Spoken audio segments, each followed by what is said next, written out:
бүгүнкү күндө мага биздин айымдарыбыз кайрылып атат да. Азыркы учурда деген эпидемиологиялык чектөөлөр деген себеп менен уже канча 6 жыл болуп калды ковидтен кийин. Көптөгөн төрөт үйлөрүндө коштоочу деп коет. Бул партнерский роды менен төрөгө уруксат бербей калган да. Эми ал убакта ковид болгон да. Ал эми жеке клиникаларда мындай кызмат көрсөтүлүп жатат.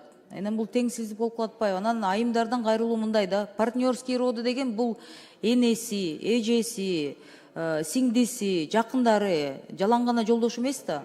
Ошол уруксат берип коюңуздарчы деп мен саламаттык сактоо министрлигине кайрылат элем. Дүйнөлүк саламаттык сактоо уюмунун сунушуна ылайык коштоочу менен төрөө заманбап стандарт.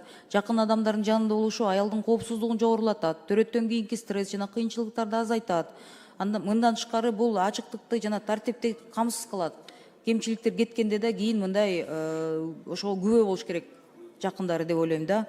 Андан тышкары айтып кете турган нерсе, ушул региондордо деген дем салуу деген бир нерсе бар да. Ошондо мен суранат элем өкмөт, айыл өкмөттөрдү, мен кесиптеш жергиликтүү кеңештин депутаттарына кайрылат элем. Аялдарды өзгөчө, жаш кыздарды, анан секелек бой жетелек кыздарды жалгыз ошого жөнөтпөңүздөрчү, сураныч да.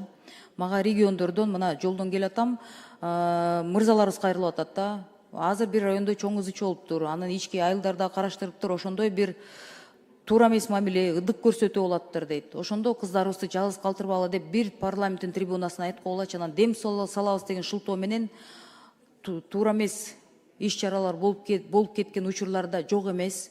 Ошону көзөмөлгө алыш керек. Биз кыздардын, аялдардын коопсуздугу мамлекетибизге деле керек деп мен ишенем да.